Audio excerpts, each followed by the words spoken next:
Hello la Piquet Family, on espère que vous allez bien. Ici Nefeya, accompagnée de... Daichant. Qui est vraiment fatigué. Il n'a plus de voix, surtout à force de gueuler. Ouais, mais en tout cas, on a vu. On vous retrouve pour les pronos de l'émission, pour les previews de l'émission Chamber. La review de l'émission Chamber. Ah, j'ai du mal à parler. Parce que promo et preview, c'est la même chose. Review et résultat, c'est la même chose. Ouais, en tout cas, on est fatigué de convention. C'est pas facile le retour à la réalité. Tu parles, t'es en vacances, c'est moi qui a bossé à 4h du matin. Et oh. Bon, on commence par quoi? C'est moi qui commence. Ah, j'ai...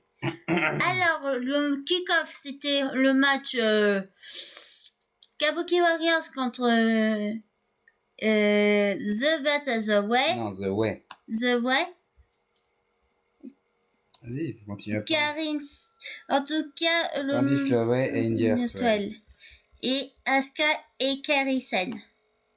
En tout cas, le match était classique. C'est un match classique. On aurait pu voir ça dans un weekly, mais ça peut donner envie aux gens, et surtout toutes les personnalités australiennes. Ouais, surtout Hardy Hartwell était chez elle aussi. C'est ce que je viens de dire. Ouais. En tout cas, c'était pas un match de plus favorable. Il a duré à peine 9 minutes, même pas 9 minutes, donc voilà. Ouais. Je vais mettre en 2. 2,5 pour ma part, c'est dans la moyenne, quoi. Ouais, je suis sévère.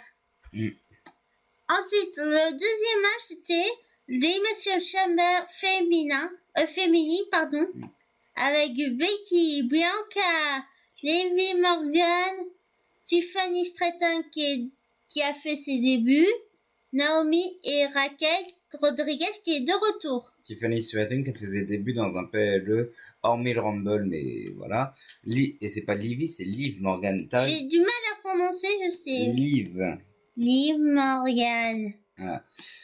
Bon, le match dure 32 minutes 15. Il y a eu pas mal de grosses actions. On a eu un disarmer à travers les barreaux de la chambre.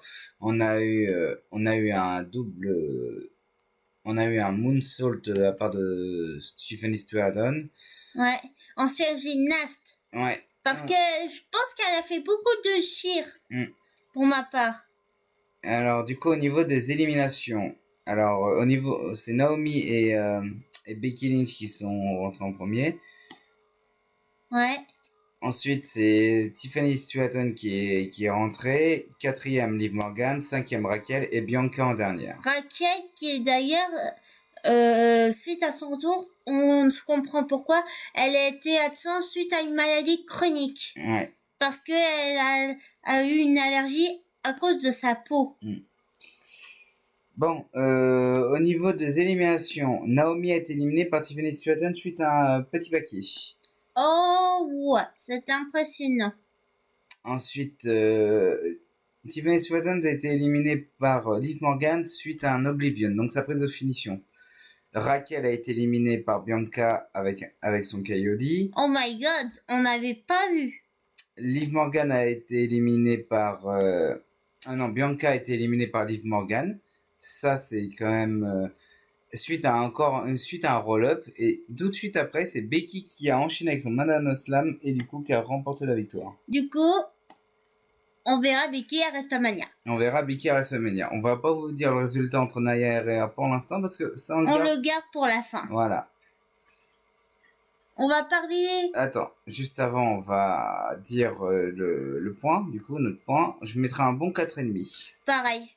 Franchement, c'était un beau match. Ouais, c'était vraiment un bon match. Le prochain match, c'était le match pour les titres par équipe Undisputed. Donc, The Judgment Day, Damien Priest, Finn Balor, accompagné de Dirty Dominic Mysterio, contre New Catch Republic, Pete Dunne et Tyler Bates. Ce match a duré 17 minutes 25. C'était un bon match. Il y avait beaucoup d'action dans ce match. Oh oui. Beaucoup d'action. Juste pour info, il y a Dominique qui a pris le micro pour parler. Personne ne l'a empêché de parler. Ouais, le huée. Oh C'était... En tout cas, le contexte du match était... C'était drôle. Un moment, New Catch a fait leur prise de finition. On a eu une intervention de Dominique. Ouais. Finn Balor, c'est aussi pris la prise de finition. On a eu une intervention de Damian Priest. Et au moment où il voulait faire la prise contre Damian Priest, c'est Priest qui les a contrés et qui a réussi à enchaîner son finisher. Balor est arrivé à ce moment-là et victoire des champions. Sinon, j'ai pas rêvé, Finn Balor a bien crié comme une fille. Ah oui, parce qu'on a eu un petit cassage de doigts, mais je sais pas s'il a crié comme une fille ou je sais pas si... Je pense que oui, j'ai pas rêvé, moi. Plutôt non, je me demande si c'est pas plutôt un effet de montage de la WWE. Après Peut-être avoir... parce qu'il pouvait pas crier à ce moment-là, peut-être. Moi, je pense Il faudrait que je regarde la vidéo de Stury pour savoir comment ça s'est passé. Du coup, le match, je mettrai un bon 3,5 parce qu'il est quand même était assez intéressant. On a eu le public qui est intervenu, donc... En tout cas, il faudra que tu notes pour match mention honorable. Ouais, la mention honorable, je vais dire, c'est ce match-là pour moi. Hein. Après, le pire match, c'est le pré-show, parce que clairement, le pré-show, c'était pas terrible. La mention honorable, c'est celui-là ou le main event. Non, le main event, non, ce sera pas la mention honorable. Ouais, mais en tout cas, après, on va continuer la suite. On va parler du Grayson Waller Effect. Ah oui, Grayson Waller avant. On va parler du Grayson Waller Effect parce que ce qui s'est passé durant le Grayson Waller Effect... Il y a une bonne nouvelle, notamment. Alors, ce qui s'est passé, c'est que Rollins, il est quasiment apte à reprendre. Oui, ça, il va sûrement reprendre le catch d'ici pas longtemps. L'autre annonce du coup du Grayson Waller Effect, ce qui s'est passé, c'est que on a Cody qui a défié The Rock à un match. Ouais, n'importe où, n'importe quand. On ne sait pas quand. Soit WrestleMania, soit dans un autre PLE. Austin Theory qui a imité le Rock, c'était très très divertissant. Ouais, mais je sens que Grayson Waller va être côté pas face, mais côté face. Peut-être. Parce que en ce moment c'est pas trop ça entre Austin Theory et Grayson Waller. Oui, parce que Austin Theory il était présent et il a coupé la parole. Austin Theory surtout que il s'est fait tabasser par Cody par Rollins justement et Grayson Waller n'a pas du tout intervenu. Donc je trouve ça plutôt il y a des petits teasings qui vont annoncer une séparation de l'équipe. Hein. Ouais, parce que lui il me croyait pas. Pour l'instant, j'ai pas dit que je te croyais pas, je t'ai dit pour l'instant, j'attendais voir ce qui va se passer par la suite. Il me dit que ça va être l'inverse. Oui, je pense que c'est plutôt Austin qui risque de devenir face parce que à moins qu'Austin il s'énerve contre Grayson Waller, après tout peut arriver. Ouais. Encore une fois. Bon, mais en tout cas, Cody qui veut affronter The Rock. Pourquoi? Et surtout, Rollins reste dans les arrières de Cody. Oui. Il y a 2 ans, Chouchou m'a expliqué qu'avant, sachant qu'ils étaient en rivalité, et depuis ça, ils sont côte à côte. Pour te dire, pour expliquer l'histoire, je vais rafraîchir la mémoire à certains. Cody était l'adversaire surprise de Rollins à WrestleMania 38. Ils se sont affrontés pendant 3 mois l'un à gueule, 3 mois d'affilée. Sauf que la veille du combat de Hell in a Cell, Cody s'est blessé au pec. Oui, il s'est fait opérer du pectoral. Non, il s'est fait une blessure déchirure pectorale complète. Ouais, ça. C'est-à-dire qu'il a quand même catché pendant 20 minutes en gagnant le match en étant blessé à mort. Ouais. Ça, tu m'avais montré, c'était impressionnant. Ouais, et pour vous dire à quel point Rollins détestait Cody, le personnage de Rollins détestait Cody, il avait carrément mis, pour bien provoquer, la tenue du père de Cody, donc Dusty. Après, 2 ans plus tard, ils sont devenus alliés. Ouais. Mais- Contre la Bloodline. Après, est-ce que ça n'en serait pas une équipe par hasard? Bah, faut déjà que Rollins perd son titre et que Godin ne devient pas champion, ce qui est très peu probable. Après, pour WrestleMania, je pense qu'il y aura aussi un match avec les frères Russo. Ah oui, ça c'était... Parce que, on s'attendait pas le mois dernier, vous vous souvenez. Les 2 frères sont entrés en premier, dont le 1 et le 2.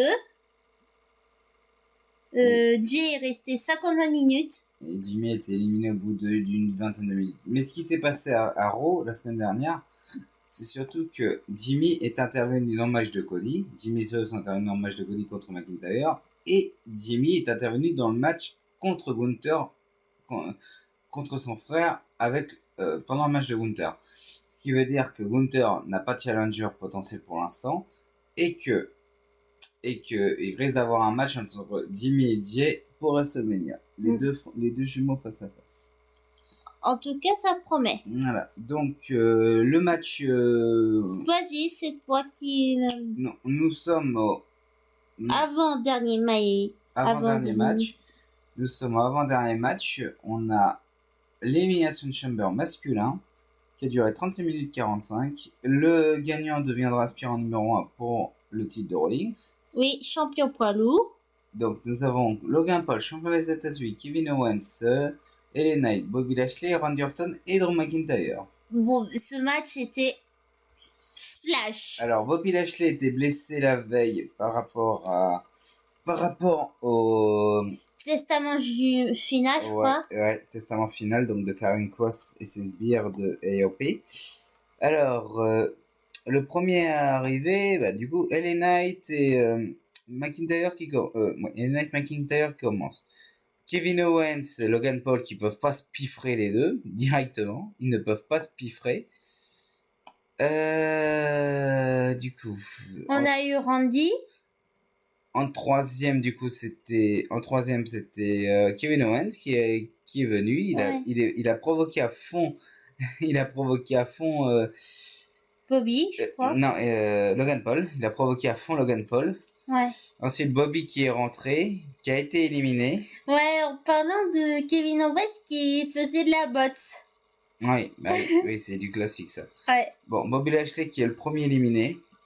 Ouais. Orton qui rentre en 5 et Logan Paul en 6, pour expliquer. Bobby Lashley qui a été éliminé par 2 Claymore plus un BFT de LA Knight. McIntyre a failli être... non, c'était pas McIntyre. Non, c'était Logan Paul qui a failli être éliminé par LA Knight, mais LA Knight s'est fait éliminer par McIntyre à cause de AJ Styles. Ouais. Franchement, on s'attendait pas qu'il soit là, AJ Styles. La rivalité n'est pas terminée. Non, ça sent le match à WrestleMania, mais un gros match avec une stipulation. Parce que AJ Styles est venu avec une chaise, il a tabassé LA Knight. Et McIntyre en a profité pour l'éliminer avec son Claymore. Ouais. Ensuite, du coup, c'est Kevin Owens qui a été éliminé par Randy Orton. Ouais, mais avant de dire qu'il est éliminé, on peut parler de Kevin Owens qui a monté dans la case et qui a fait Tom. Ouais, parce que il a fait une promesse à un fan. Ouais. Et ce qui s'est passé juste avant l'entrée de Logan Paul, Kevin Owens est carrément venu s'enfermer avec lui dans la chambre pour le tabasser. Ça, c'était très drôle. Ouais.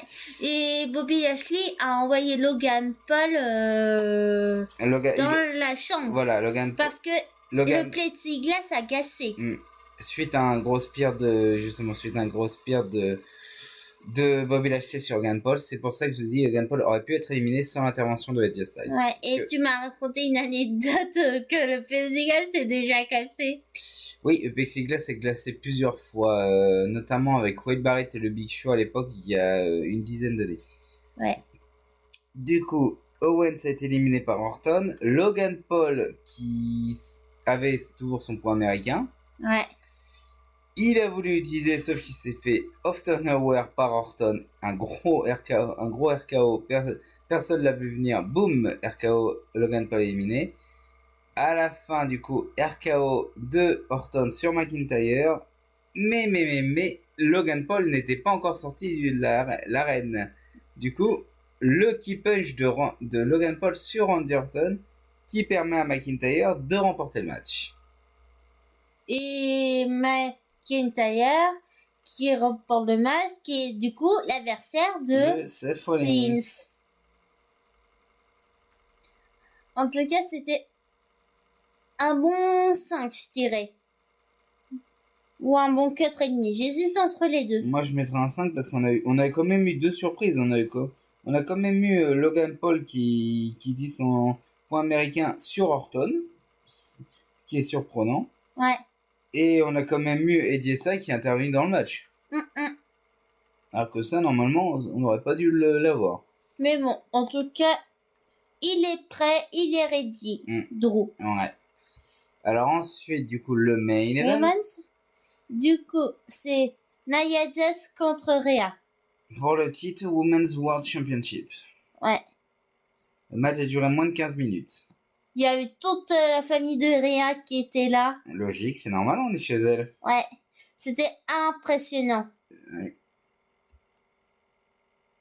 Franchement, j'ai beaucoup aimé ce match. Le match était très cool. On a eu un Riptal que Nia a réussi à se dégager, ce qui de base n'arrive pratiquement jamais, à part Charlotte qui s'est libérée. Ouais. Charlotte qui est normalement, si tout va bien, vu qu'elle fait beaucoup de progrès en ce moment, elle risque de revenir un petit peu plus tôt que prévu. Eh ben, c'est pas mal. Parce que on a vu ça dans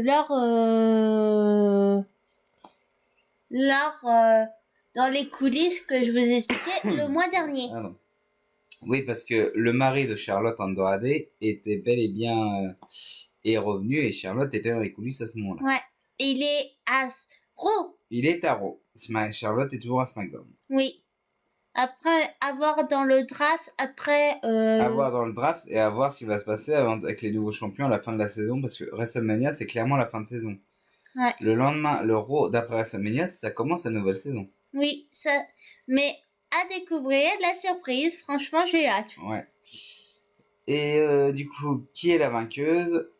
C'est Madame Rhea Ripley. C'est Rhea qui a réussi à gagner en faisant une superplex. Elle a enchaîné avec un super kick et un riptide pour remporter le match contre Nia. C'était impressionnant, mais en tout cas, c'était pas facile de soulever Rhea. Nia, je veux dire, pardon, excusez-moi. T'as vu le monstre que c'est, elle pèse son poids là, elle pèse son poids. Hein. Ouais. Mais après, j'ai vraiment hâte de voir le WrestleMania. Ah bah ça c'est sûr, on a hâte de voir le WrestleMania. Ouais. Et peut-être qu'on le fera en direct live, mais pas encore sûr. Mais en tout cas, on regarde la surprise, on peut vous rien dire. J'espère le mois prochain. Ça va arriver très vite le mois prochain. En plus, ça va passer vite le mois de mars. Là, on arrive très bientôt. On n'a rien de prévu en plus. Ouais. Franchement, ça passe si vite. En tout cas, les pronos, on sera sûrement pas tout seul. Je t'ai dit de garder la surprise, mais bon. En tout cas, on attend la confirmation aussi. Franchement, j'ai hâte de voir. C'est bien de spoiler tout le monde. J'ai pas dit. Ouais, mais c'est bien de spoiler parce qu'on avait dit qu'on aurait pu garder la surprise. Mais bon, c'est pas grave. Vous savez qu'on sera avec quelqu'un, mais vous savez pas qui c'est. Essayez de deviner en commentaire qui sera avec nous. Sur ce, on va vous dire à la prochaine. En tout cas, on vous retrouve le mois prochain pour les pronos de WrestleMania 40. Et sachant c'est moi qui a gagné. Oui, de 1 point. Encore, ça fait 2 points. Parce même si on a fait égalité, j'aurai 2 points. Et toi, t'aurais 1. C'est pas grave. Au moins, je suis contente d'avoir gagné. Allez, sur ce, on vous dit à la prochaine. Et n'oubliez pas une journée sans chichi, une journée happy. Et soyez toujours fiers d'être passionnés. Merci de piquer ma phrase de fin. Et toi, tu vis bien ma phrase? Allez, sur ce, on vous laisse. À la prochaine. Salut tout le monde. Salut.